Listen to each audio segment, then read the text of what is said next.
Bienvenue dans SOS Podcast. Épisode 8.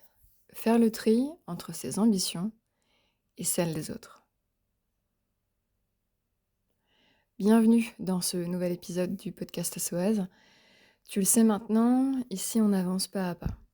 Chaque épisode est une brique de plus pour construire une réflexion autour de la carrière, de la connaissance de soi et du sens qu'on donne à notre parcours.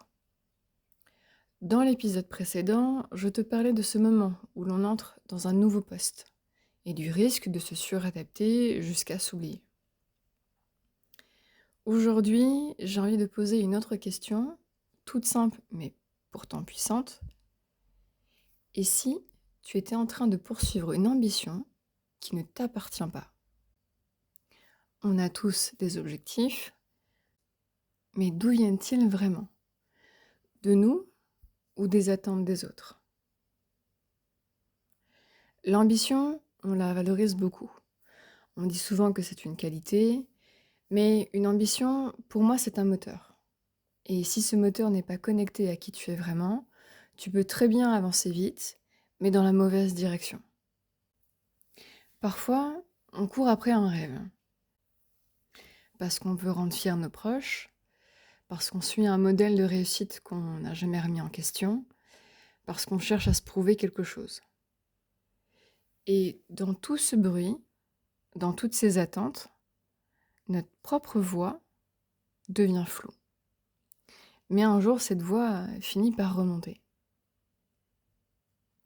Et je me souviens très précisément du moment où j'ai compris que j'étais dans une mission pour de mauvaises raisons.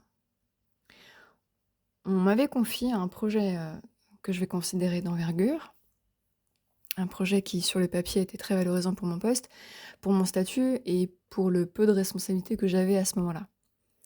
C'était même flatteur et je ne vais pas le nier, j'ai dit oui avec enthousiasme. En revanche, mon management se faisait à distance. Et dans ma tête, je me répétais cette phrase: si ce projet est une réussite, alors ma direction aura eu raison de me faire confiance. Et avec du recul, je vois à quel point j'étais en train de chercher une validation extérieure. Je ne me suis pas demandé si ce projet servait ma vision, ni si j'en avais profondément envie. J'ai évidemment développé de nouvelles compétences, j'ai renforcé mon expertise, mais au fond, ce projet ne m'a pas nourri. Il m'a occupé, il m'a donné une vitrine, mais il ne m'a pas aidé à avancer vers moi. Ce jour-là, j'ai compris une chose: ce n'est pas parce qu'un objectif est grand, valorisé, visible, qu'il est juste pour moi.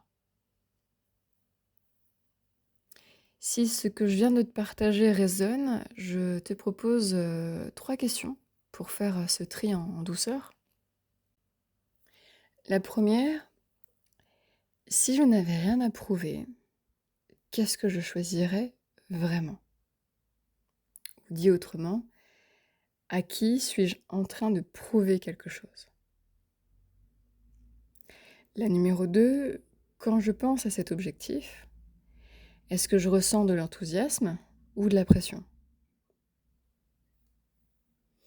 Ou encore une fois, dit autrement, est-ce que c'est léger ou est-ce que je me force? Et enfin, la numéro 3: est-ce que ce rêve me rapproche de moi ou est-ce qu'il me demande de m'éloigner de moi-même? Tu peux prendre le temps d'écrire les réponses en toute tranquillité. Laisse-les décanter, hein, c'est vraiment pas du tout un test, c'est une reconnexion. Et pourquoi pas les relire un peu plus tard.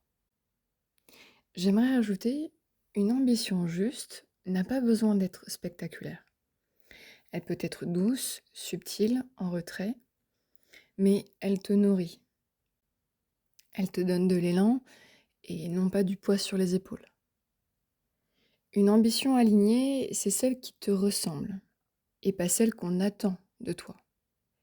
Et parfois, ça veut dire avoir le courage de dire: ce rêve-là, ce projet-là, ce poste-là, il n'est juste pas pour moi. Et tu sais quoi? C'est loin d'être un échec, bien au contraire. C'est un vrai choix. En conclusion, cet épisode, c'est une invitation à revenir à l'essentiel, à remettre de la clarté dans tes envies, à choisir des projets qui te choisissent aussi. Et si tu réalises que tu poursuis une ambition héritée, alors pas de panique, on peut toujours ajuster, revenir à soi, et comme toujours, on avance pas à pas. Merci pour ton écoute. Tu peux retrouver tous les épisodes du podcast SOAS sur Spotify, Deezer, Apple Podcast ou encore Amazon Music. Tu peux également me suivre sur Instagram, sur soaz-8 podcast. Alors n'hésite pas. Je vous dis à très bientôt.